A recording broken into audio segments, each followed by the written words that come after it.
Assalaamu calaykum waraxmatullaahi wabarakaatu. Kusoo dhawaada dhaqanka. Maanta waxaan idiin soo gudbinaynaa sheeko la magac baxday La Tabco. Waxaa meel ku wada noolaa laba digaagadood, bisad iyo eey.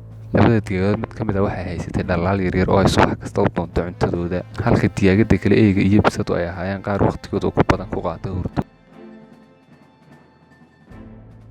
Waxay u timi saaxiibadeed waxay ku tidhi ma ila qodanaysaan beer? Eeygii waxa uu yidhi maya, bisadina waxay tidhi maya, digaagadii kalena si la mid ah waxay tidhi maya. Keligeed ayaa qodatay beertii, waxa ay ku gurtay galley. Nasiib wanaag waxaa helay roob, waxaa u soo baxay galley fiican. Waxay ku soo noqotay saaxiibadeed waxay ku tidhi ma ila guraysaan midhaha? Waxay ku yidhaahdeen maya.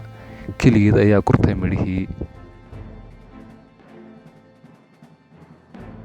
Maalin saddexaad ayaa ay ku soo noqotay waxa ay ku tidhi ma ila karinaysaan galleyda? Waxay ku yidhaahdeen maya, si isku mid ah saddexdoodaba. Keligeed ayaa karisay galleydii. Haddana waxay ku tidhi galleyda ma ila biyeynaysaan? Waxay ku yidhaahdeen maya. Waxa ay bilowday inay keligeed biyeyso galleydii oo ay bislayso. Markii ay bislaysay galleydii ayaa u yimaaday saddexdoodaba waxay ku yidhaahdeen galleyda wax naga sii. Waxay ku tidhi idinkama siinayo sababtoo ah waxaan ku idhi ila beerta waa diideen, waxaan ku idhi ila waraabiya waa diideen. Sidii ayaa ay digaagadii keligeed ku cuntay galleydii oo ay ku siisay carruurteedii. Saddexdii kalena iyagoo gaajoonaya ayaa ay iska tageen.